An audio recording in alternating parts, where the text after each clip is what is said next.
India ने जो एक जो प्राइवेटली डेवलप्ड रॉकेट है विक्रम एस जो है वो कहा जा रहा है कि एक बहुत बड़ा इंडिया के लिए माइलस्टोन है। और जो स्पीड की 5 times it is the speed of the sound, आप अभी इमेजिन करें। अच्छा, जो क्रेडिट रेटिंग एजेंसीज हैं उनकी जानिब से पाकिस्तान की जो दर्जा बंदी है वो मनफी और सियासी अदम इस्तेहकाम के बायस पाकिस्तान के दिवालिया होने का इम्कान भी जाहिर किया जा रहा है। वो टेक अवे ये है कि there is a rise of new Asian power, और कहा जा रहा है कि वो जो नई एशियन पावर है that is not China, that is India.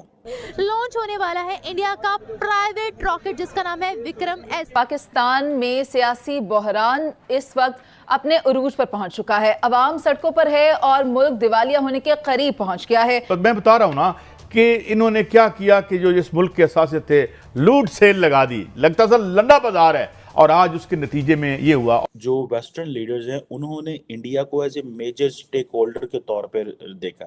दुनिया में तहलका मच गया, नासा भी हैरान है कि इंडिया इतनी कामयाबियां कैसे हासिल करे। अब ये देखें, ये रॉकेट समझा कहा जा रहा है कि तकरीबन 544 केजी का जो रॉकेट है। आपको पता है इसरो का budget is 1/100 of that of NASA. जब इसरो ने 104 सैटेलाइट ऑर्बिट में डाले थे, तो जब डोनाल्ड ट्रंप को पता लगा उसने पूछा यार ये मैंने सुना, ये सच है क्या? बोला हाँ साहब सच है। बोला नासा वाले क्या कर रहे हैं? जिस तरीके से इसरो हमें नासा को compete करते हुए बराबर है, उसने वो एक अपना पहला प्राइवेटली मेड जो रॉकेट है वो भी जिसे आप कह लें कि विक्रांत के नाम से, विक्रांत एस के नाम से उसको भी लॉन्च किया है।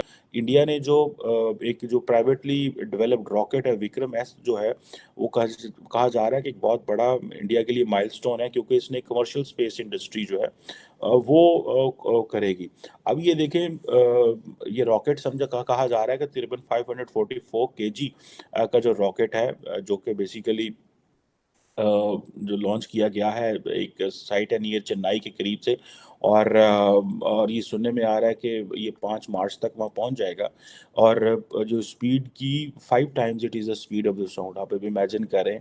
और 83 केजी का जो पे लोड है ये लेके जा सकता है। सो अगर आप ये देखें कि they are making a lot of impact internationally.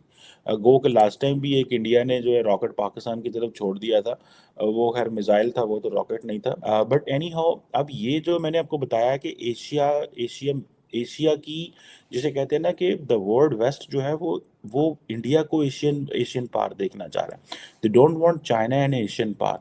तो इसलिए कहा जा रहा है कि जो इंडिया है that is emerging as a new Asian power. अब आप ये इमेजिन कर लें कि if India is a new Asian power, तो basically they are directly competing, contesting for power, for money, for resources, for everything against the Chinese. So that is where I think what is important, and that is where what we have to see very carefully. कि जो एक privately developed rocket एक first time India की तरफ से ये news भी आई है, वो क्या है? देखिए आरजू जी, क्या था जो इंडियन स्पेस रिसर्च एजेंसी है ISRO, आपको जान के खुशी होगी it is rated number 3 in the world, number 3। पर ये अगर मैं सवाल अपने बच्चों से पूछूं या अपने आसपास किसी छोटे बच्चे से पूछूं, उसको नहीं पता। सबको नासा पता है, नासा सबको पता है, नासा की टोपी एग्जैक्टली टी शर्ट लगाते हैं। और आपको पता है इसरो का budget is 1/100 of that of NASA. जब इसरो ने 104 सैटेलाइट ऑर्बिट में डाले थे, तो जब डोनाल्ड ट्रंप को पता लगा उसने पूछा यार ये मैंने सुना, ये सच है क्या? बोला हाँ साहब सच है। बोला नासा वाले क्या कर रहे हैं? हमारे मंगलयान का खर्चा जाने का is almost less than a Hollywood movie. ISRO और नासा के बजटों में कोई कंपैरिजन ही नहीं। But the kind of work they have done, देखिए मैंने नासा तो नहीं देखा, मैंने आर्यन स्पेस देखा, EADS देखा, अंदर घूमा हूं पूरा। आर्यन स्पेस देखा मैंने, इसरो के साथ मैंने काम किया है, सम डीलिंग्स विद इसरो, तो आई अंडरस्टैंड इसरो। जो इसरो में एक चीज आपको बताऊं, ये नहीं कि हिंदुस्तानी में तारीफ कर रहा हूँ, सच बोल रहा हूँ, दिल से बोल रहा हूँ। ये लोग ऐसे आरजू जी, ये स्कूटर पे आते थे, हमारे वो साउथ इंडिया में रबड़ की चप्पल चलती, टायर से बनती है, वो चप्पल पहन के आते हो, काम करते हैं। इन्हें दुनिया में कोई भी नौकरी दे सकता है, कहीं भी इनके पास नौकरी या इमिग्रेशन की कमी नहीं है। बट ये लोग ऐसे डेडिकेटेड है, इन्हें काम के अलावा कुछ दिखता ही नहीं। मैंने ऐसी डेडिकेशन शायद ही किसी और इदारे में देखी। They are 100% dedicated to their work, they are crazy for their work, मतलब they are obsessed with their work. और जो इनमें एक अपने काम का ऑब्सेशन और देश का जो प्यार है, एक यूनिक कॉम्बिनेशन आपको कहीं नहीं मिलेगा। ये है इसरो की सक्सेस का सक्सेस, पैसे नहीं है, ये लोगों का जो डेडिकेशन है, जो जुनून है। अब ट्रेडिशनली क्या है कि Indian Space Research Organisation, Indian space बहुत एडवांस इंडस्ट्री है, और ये हमारा एक और एडिशन है जो हम दुनिया को देंगे। व्यूअर्स, आज हम बात करने वाले हैं इसरो से एक बहुत ही अहम खबर सामने आई है, जिसके मुताबिक अगले ही वीक में लॉन्च होने वाला है इंडिया का प्राइवेट रॉकेट, जिसका नाम है विक्रम एस। इस पूरे सिनेरियो में इंडिया की एक कंपनी ने बहुत अहम किरदार अदा किया है, जिसका नाम है स्काई रूट एरोस्पेस।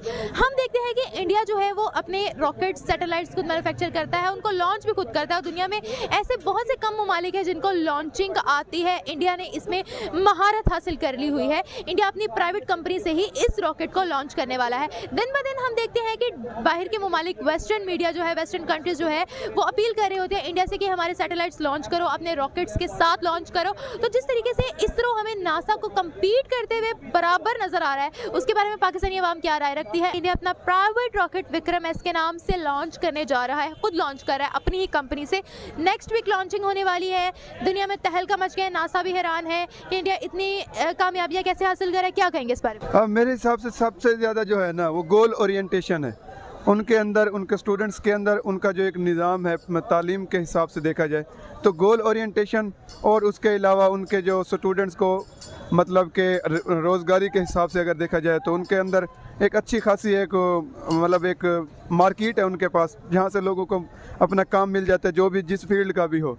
तो अगर रॉकेट लॉन्चर और इस तरह के हिसाब से वो तरक्की कर रहे हैं तो मेरे हिसाब में उनके अंदर जो डेडिकेशन है अपने मुल्क के लिए, अपने काम के लिए, तो ये वो चीज़ है, इसलिए वो आगे निकल रहे हैं। अच्छा, आप मुझे ये बताएगा कि अगर पाकिस्तान की बात की जाए, क्या लगता है आपको कि पाकिस्तान इस वक्त किस दहाने पे है? पाकिस्तान की सुपार को हमें कहीं नजर नहीं आ रही है।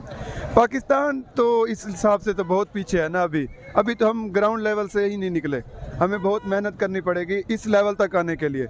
जहाँ तक मेरा ख्याल है, हमें सोशल मीडिया और जो बाकी मतलब एक इस तरह की चीज़ें हैं ना, इधर से निकल कर हमारी नौजवान नस्ल को